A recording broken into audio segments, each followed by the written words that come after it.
Bueno, y sin más nos metemos de lleno en el ámbito de la provincia de Neuquén porque aparecieron novedades más allá de las que veníamos cubriendo y de las que viene cubriendo Prima Multimedia durante toda la semana.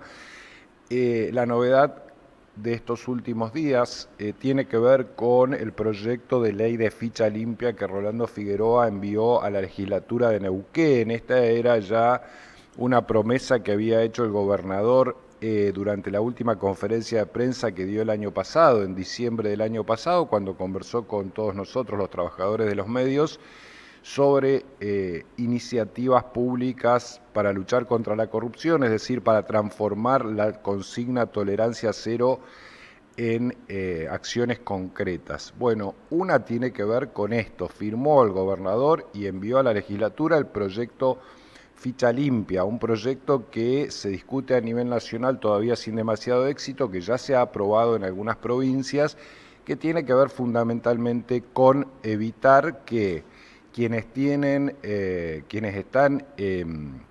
dos condenas o dos sentencias firmes por distintos delitos no puedan ser candidatos, y agregó el gobernador en el texto, tampoco puedan ser de planta política del Estado provincial. ¿Esto qué quiere decir? Que aquellos que están en esta situación judicial con una sentencia confirmada en segunda instancia no van a poder ser candidatos, siempre hablando de las listas de diputados provinciales, vicegobernador y gobernador, que es básicamente la jurisdicción que le corresponde al Estado provincial. Y tampoco van a poder ser designados dentro de la planta política del Estado, es decir, no van a poder ser ministros, subsecretarios, directores y todo aquello que implica los funcionarios designados por decreto de quien está al mando de la provincia. Además, le agregó a este proyecto de ley Rolando Figueroa un decreto y le dio 30 días a los funcionarios para que presenten sus declaraciones juradas. Esto como novedad también, que obliga a todos los funcionarios del gobierno a presentar sus declaraciones juradas dentro de los próximos 30 días, así que allí vamos a ver cuál es la presentación de cada uno. Algunos ya lo han hecho, otros todavía no, y la intención en definitiva del primer mandatario es dar el mensaje de tolerancia cero tanto a quienes pueden llegar a ser candidatos, a quienes tienen pretensiones políticas, a quienes quieran participar de la vida política de la provincia, pero también un mensaje muy firme hacia adentro de su propio gobierno, teniendo en cuenta que si se pone a la cabeza el gobernador de la lucha contra la corrupción, de la consigna tolerancia cero, de la transparencia, y con herramientas como las que estamos conversando lo hace concreto, el mensaje claramente para ministros, para subsecretarios, para directores, para toda la planta política del Estado es bastante claro. Vamos a ver qué presenta cada uno de aquí a los próximos 30 días. Bueno, están incorporados en el proyecto de ficha limpia, es decir, quienes no van a poder ser candidatos ni funcionarios son los imputados contra quienes existe una resolución judicial de prisión preventiva, los condenados por delitos dolosos comunes o federales, cuando la sentencia, como les contaba, esté confirmada en segunda instancia, los condenados por delito de tráfico de estupefacientes, también los condenados por delitos del régimen penal tributario previstos en la ley 27.430, los deudores al fisco condenados al pago y los deudores alimentarios morosos incluidos en el registro de deudores morosos de la provincia, también los que estén inscriptos en el registro provincial de violencia familiar y de género, los que hubiesen sido inhabilitados por juicio político u otro procedimiento constitucional o legalmente previsto por el impedimento, la expulsión, destitución, remoción e inhabilitación del cargo. Atentos a este inciso porque esto involucraría o involucra a, por ejemplo, el caso Gloria Ruiz, que fue destituida por inhabilidad moral allí de su cargo. Y las personas comprendidas por las causales previstas por leyes especiales. Bueno, en todos los casos, este impedimento de ser candidatos o funcionarios cesa cuando, digamos, llegada a una última instancia judicial, se termina determinando, o se determina, mejor dicho, la inocencia del o de la imputado o imputada. Bueno, esto más allá de la letra tiene implicancias políticas, por supuesto. Por un lado, el gobierno neuquinizate le pone letra, le pone acciones concretas a la consigna de tolerancia cero. Este es un tema en el cual Figueroa insiste hace mucho tiempo, tanto en reuniones privadas como públicas, tanto cuando está solo con sus funcionarios como cuando algún periodista le consulta sobre el tema. Figueroa insiste en que la lucha contra la corrupción, la transparencia o a favor de la transparencia es una de las consignas y uno de los objetivos claros dentro de su propio gobierno. Es decir, ordenar el Estado tiene que ver con no realizar gastos ineficientes, con cuidar el recurso, pero también en este mismo concepto con luchar contra la corrupción. Este es un dato porque generalmente el discurso de lucha contra la corrupción suele venir de las oposiciones. Esto lo hemos hablado en más de un caso aquí en el programa. En esta oportunidad el discurso de lucha contra la corrupción viene del oficialismo, es decir, viene del primer mandatario que está empecinado en este tema, se muestra empecinado en este tema. Generalmente la ecuación política lo que indica es que la oposición habla de corrupción y los oficialismos se defienden. Bueno, esta es la lógica que se ha revertido aquí en la provincia de Neuquén a partir de esta impronta del gobierno neuquinizate de involucrarse directamente desde el poder en la lucha contra la corrupción, algo que puede incomodar al propio gobierno o a algunos de sus funcionarios. Por eso el dato, y por eso generalmente los oficialismos no avanzan en este sentido, porque no quieren pisarse los cordones. Bueno, evidentemente Rolando Figueroa asume el riesgo de que el día de mañana tenga que actuar frente a alguno de sus funcionarios. De todas maneras, ya con el caso Gloria Ruiz, en el cual las distintas instituciones de la provincia fueron aportando desde la denuncia del Banco Provincia, desde el Tribunal de Cuentas, desde la legislatura provincial y desde la propia justicia, han actuado para determinar lo que finalmente determinó la legislatura, que fue la inhabilidad moral de Gloria Ruiz, nada más y nada menos que la vicegobernadora de la provincia. Creo que más allá de las circunstancias, el mensaje es bastante claro. Hay instituciones funcionando con la libertad suficiente como para llegar a investigar, allanar, imputar a funcionarios de alto rango como una vicegobernadora, y hay una legislatura que inhabilita moralmente justamente a la vicegobernadora de la provincia. Creo que allí hay una prueba de que la cosa viene en serio en esta materia. Creo que es un mensaje que también tienen que tomar en cuenta empresarios y sindicatos.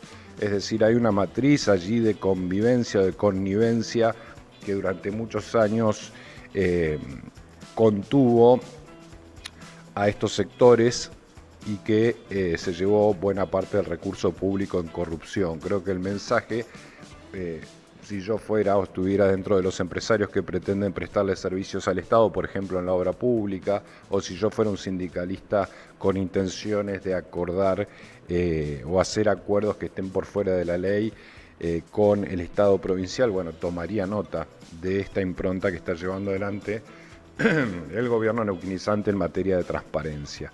Ese es uno de los temas. Esto ahora cómo queda, bueno, la legislatura tendrá que discutir este proyecto de ley que presentó el gobernador. Todo indica que se va a aprobar.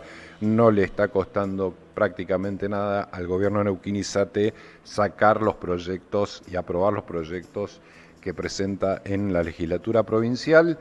Después vamos a estar hablando con esto en un rato nada más. Va a venir al piso Marcelo Bermúdez, el diputado provincial del PRO, que es uno de los grandes militantes del tema ficha limpia desde hace mucho tiempo.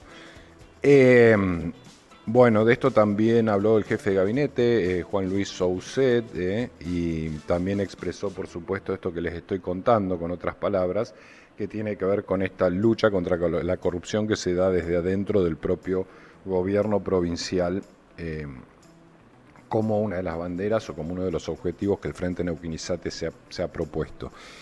El otro tema que se llevó buena parte de estos días tiene que ver con Javier Milei. El presidente Javier Milei estuvo en el foro de Davos con un discurso radical o radicalizado hacia el liberalismo extremo, no por nada es libertario.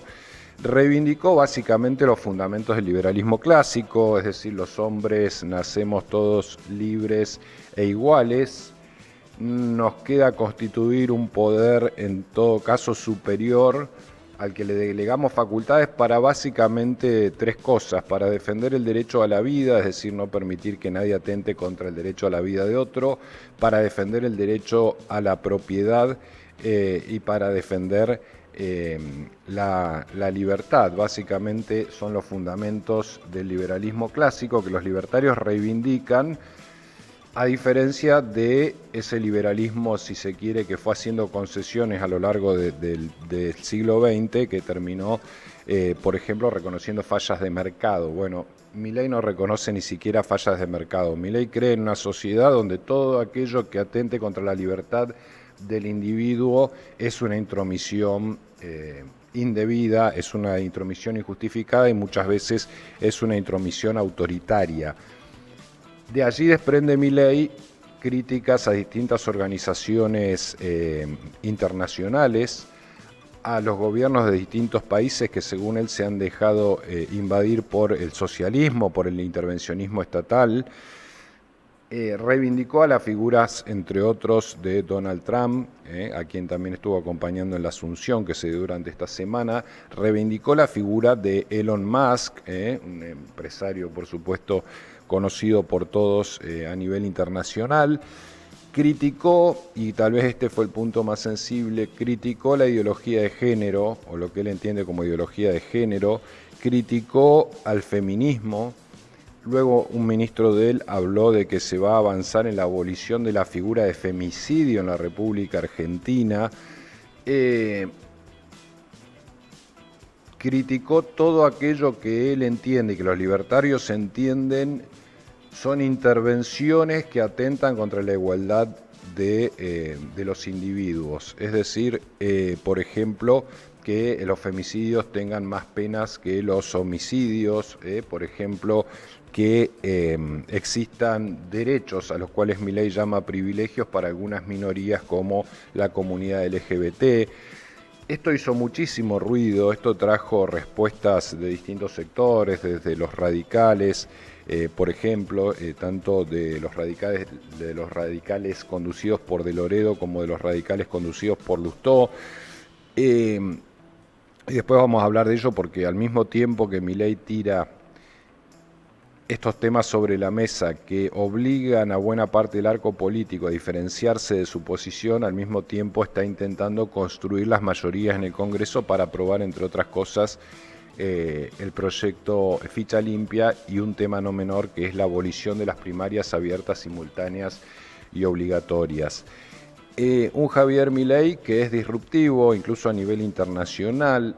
Por momentos uno lo escucha entusiasmado en su prédica libertaria, pero al mismo tiempo observa que Donald Trump tomó medidas conservadoras o por lo menos proteccionistas apenas asumió el gobierno de Estados Unidos. Entonces a veces uno se pregunta hasta dónde Javier Milei está leyendo el panorama internacional con esa intención liberal, de la misma manera que lo están leyendo otros líderes mundiales, porque uno no observa en otros países del mundo, sobre todo en las primeras potencias, que ese entusiasmo por el mundo liberal, global, de intercambio sin barreras, sea hoy la realidad de los países más importantes del mundo. Pero bueno, Javier Milei está entusiasmado con esta idea. Javier Milei sigue apoyando este liberalismo clásico que le va a traer discusiones, entre otras cosas, de las cuales les estaba hablando. Lecturas posibles. Bueno, uno a veces no sabe hasta dónde Javier Milei es un estratega discursivo y hasta dónde dice lo que piensa. Es difícil determinarlo, y tal vez ese sea el mérito del presidente de la Nación. Es decir, tal vez el mérito sea que realmente habla y uno le cree cuando le escucha su honestidad intelectual. Es decir, este tipo me está diciendo lo que piensa, no está especulando políticamente. A punto tal que algunos ministros tienen que salir a moderar. Por ejemplo, el ministro Francos, que más o menos hace lo que puede, un hombre de la vieja escuela, un negociador político de muchos años, que tiene que atajar del otro lado las cosas que Milei dice en Davos, por ejemplo, cuando Francos tiene que ir a negociar los votos al Congreso. Pero de todas maneras podría uno encontrarle en la especulación algún sentido al discurso de Milei. Milei va al extremo de derecha, va al extremo libertario y critica nada más y nada menos que las banderas más radicalizadas del kirchnerismo, las banderas que supieron encontrar eco en la Argentina durante los años dorados del kirchnerismo. Esto es el feminismo, los derechos por la igualdad, los derechos LGBT. Son minorías que supieron formar parte de la adquisición de derechos durante el kirchnerismo y que le dieron toda una prédica discursiva al kirchnerismo y al discurso de la búsqueda de la igualdad, del feminismo también, por supuesto, no hay que olvidarlo. Entonces, yo no sé hasta dónde, y uno podría preguntarse hasta dónde este juego de Javier Milei de meter o de tirar sobre la mesa esta disputa contra esos sectores no responde también a una intención de construir un adversario en un año electoral que esté expresado en esos movimientos, que esté expresado en esos espacios que supieron construir poder político durante el kirchnerismo en la Argentina, de la misma manera que lo hace con Cristina Fernández de Kirchner cuando intenta discutir con la expresidenta de la Nación públicamente, cuando intenta que el contraste sea justamente Milei o el kirchnerismo, Milei o el feminismo, Milei o las minorías de las que estamos hablando. Tal vez allí uno pueda encontrar una lógica política que le dio resultado a Milei cuando enarboló la lucha contra la casta. Bueno, esa lucha contra la casta que le ofreció a Javier Milei buena parte del electorado que lo acompañó en las últimas elecciones, tal vez encuentre su reedición en esta lucha contra estos sectores, porque el votante de Milei en términos generales,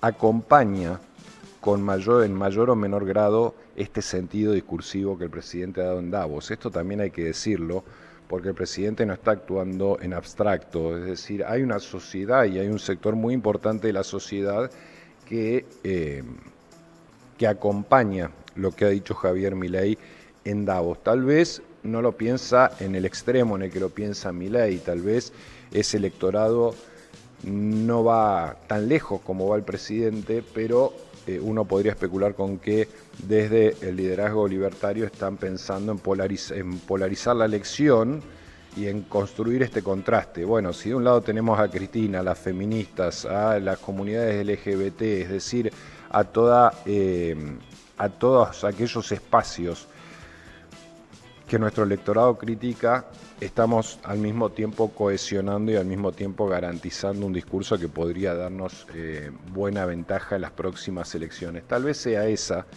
la intención de Javier Milei, es decir, tal vez sea elegir su adversario, elegir sus adversarios, su contraste y el contraste en el cual los libertarios se vayan a sentir cómodos en las próximas elecciones. Después vamos a estar hablando, porque ahora ya nos vamos a la tanda, de las agendas del gobierno de la provincia de Neuquén y de la agenda de los libertarios. Ahí también hay algunas cuestiones para decir que tiene que ver con las coincidencias y las disidencias que van a presentar tanto los neuquinizantes o el Frente Neuquinizate como los libertarios en Neuquén, porque allí hay una disputa de electorado bastante interesante para analizar y va a ser un trabajo artesanal de unos y de otros, ver a dónde se diferencian y a dónde coinciden atendiendo la demanda social. Pero de eso vamos a hablar en un ratito nada más. Ahora nos vamos a la primera tanda y arrancamos con las entrevistas y con todo Neuquén puntual.